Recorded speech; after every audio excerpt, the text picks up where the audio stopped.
Ladies and gentlemen, at this time, we're going to call the prison board for August 20th, 2025 to order. Could we please rise and Mr. DeBilio, can you lead us in the Pledge of Allegiance? I got it this time. I pledge allegiance To the flag of the United States of America and to the republic for which it stands, one nation, under God, indivisible, with liberty and justice for all. Thank you. Thank you.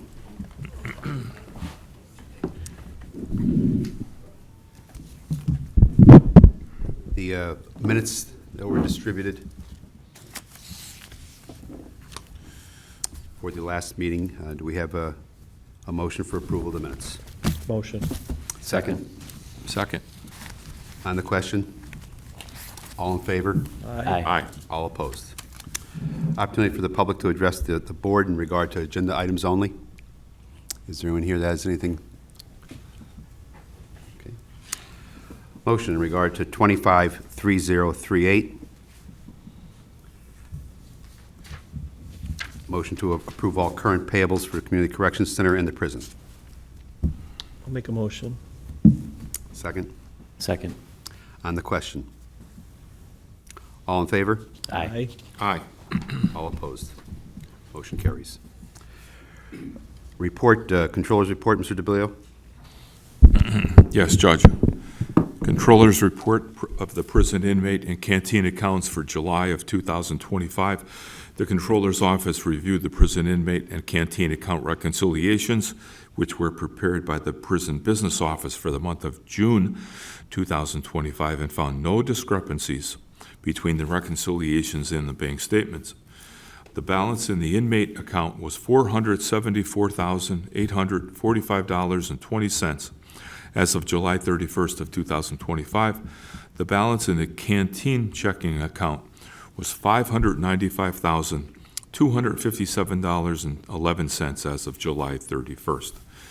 In addition, as of July 31st, the canteen account also included a balance in the Pennsylvania Local Government Investment Trust investment account of a total of $968,950.86, which earns approximately $3,423 per month, and which will next mature in January of 2026. During the month of July 2025, $92,425.74 was paid from the canteen account for the benefit, welfare, and education of county prison inmates, and an itemized detail of those expenses are attached to my report. And that concludes my report. Any questions on the report? Motion to accept the report? So moved. Second. Second. On the question? All in favor? Aye. Aye. All opposed? Motion carries. Community Corrections Report, Norm? Good afternoon, everyone. Good afternoon.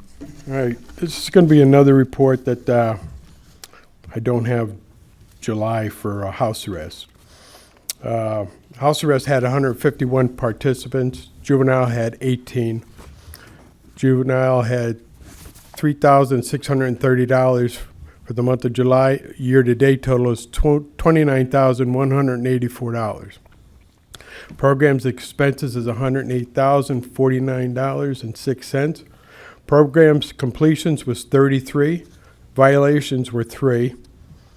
We still have 4 outstanding warrants for house arrest. Overtime's at 24%, expenses at 60%, and revenues at 20%. And house arrest has $101,908 from January and February. We just didn't get March, April, May, June, and July, obviously. What's the holdup on that, Norm? Well, one of the lady who handles all the money, she's been out for a while. She's sick, so we're just trying to get between me and Mr. Jeffers, we're trying to get it all together the way she does it in her system, and it's a little harder for our system to get it.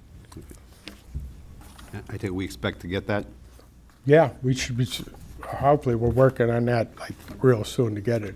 I mean, we're working on it. Don't get me wrong, Judge. It's just that you have to.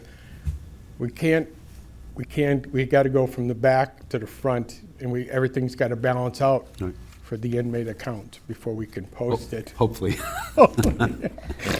Motion to accept the Community Corrections Report. Motion. Second. Second. On the question? All in favor? Aye. All opposed? Warden's report. Warden Betty? Good. Good afternoon, Board.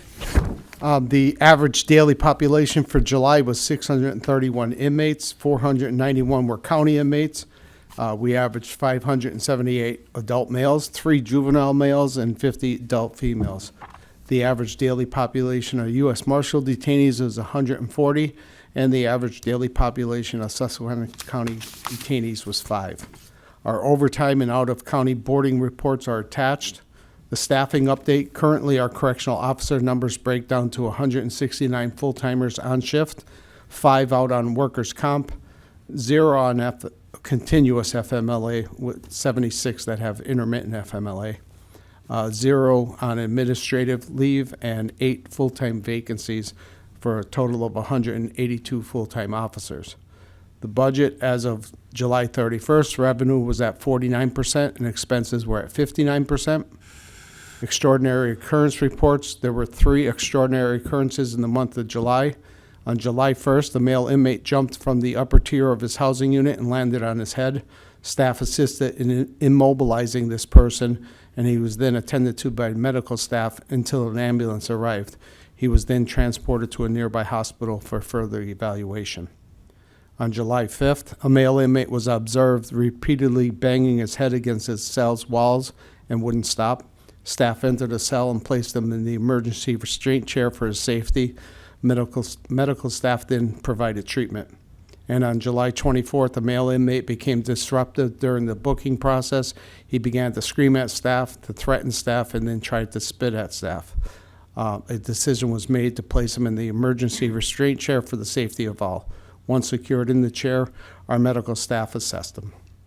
PREA, there were no PREA investigations completed in the month of July. And personnel, there are a few matters to discuss if the board decides to go into executive session. And this concludes my report. Any questions on the report? A motion to accept the report. Motion. Second. Second. All in favor? Aye. Aye. David?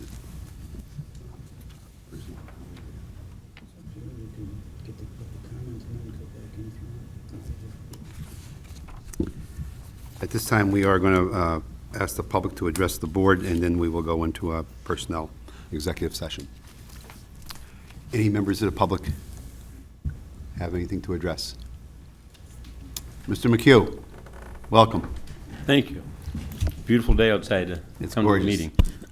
I just want to stop by to mention the fact that once again this year, the Lackawanna County Reentry Task Force is having their annual festival. It's going to be held on September 18th. It's going to be at the courthouse on the Linden Street side of the courthouse. We have about 18 vendors so far that said that they were going to participate, and all those vendors are obviously related to people coming out of prison looking to be successfully reentering into the community. So we're really happy to see that, along with those people that are going to be setting up tables, resource tables. Probably 85–90% of them also have donated to our sponsorships. And the primary goal of the task force festival, as we probably know, is to raise funds to help people coming out of prison who need to have a successful home plan, but maybe not have the money for rent. So we supply up to $1,000 per inmate for first month's rent and security deposit. And so every year we raise money through this festival and through the sponsorships to replenish our funds to help people come on and be successful in their reentry. I know Judge Brace and I know Commissioner Shermack have both been very supportive and agreed to be speakers that day. It's kind of a reminder on the 18th. In the afternoon, I think it's going to be, Judge, you have something going on until you have court, I think, until mid-afternoon or something like that. On Sunday? No, it's going to be on Thursday. Thursday. Yeah. It's the treatment court day, but I will be able Yeah, to make it. Yeah. So Thursday the 18th from 11 to 3. If anybody has any questions or sponsorships or anything like that, you can give me a call. I'll be more than happy to help you out. Questions? Okay, I don't great. think. Thank you. Thank you very much. Anyone else have anything to address?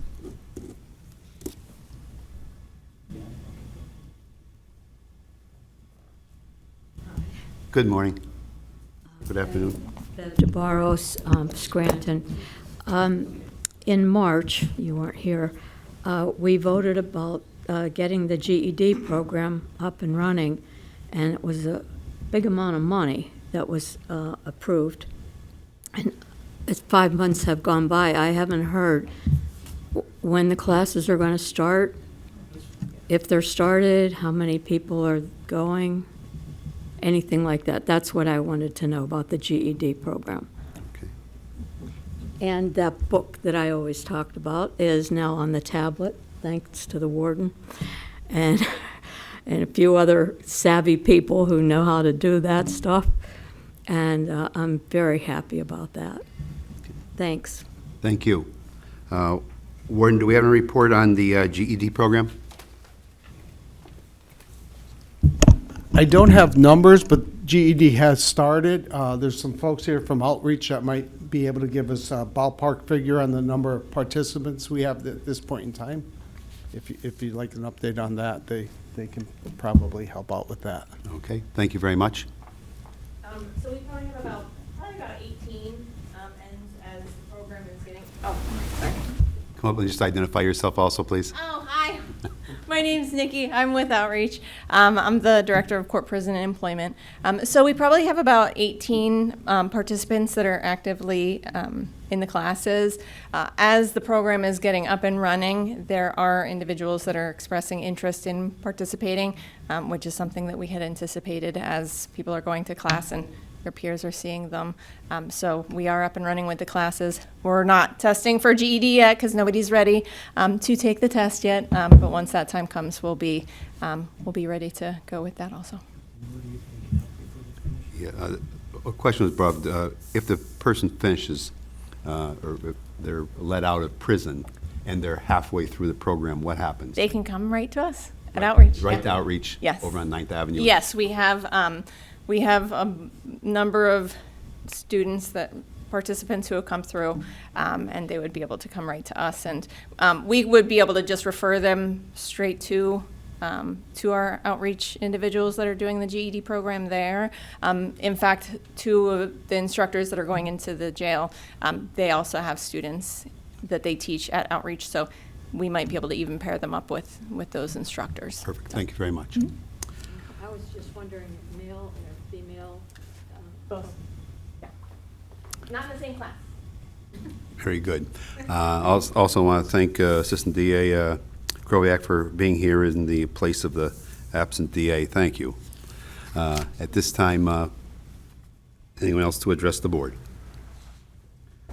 With that being said, we are going to go into executive session. We ask everyone to vacate the room. Thank you.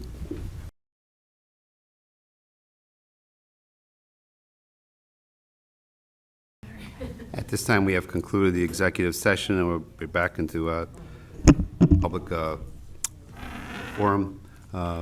Warden Betty. Yes, just a couple brief notices of retirements of individuals. Dave Del Vecchio retired from the county prison after 28 years of service. Martin Adley retired after 20 years, and John Dodson after 24 years. We'll feel the loss there of that kind of experience, but at the same time, I wish them all well in the future. Well, we'll thank all of them for their service. They've been there for a long time, and obviously it's not an easy job, so we thank them for their service. Yes. And thank you. Thank you. At this time, members, other business, anything? Motion to adjourn? Motion. Second. All in favor? Aye. All opposed? Thank you very much.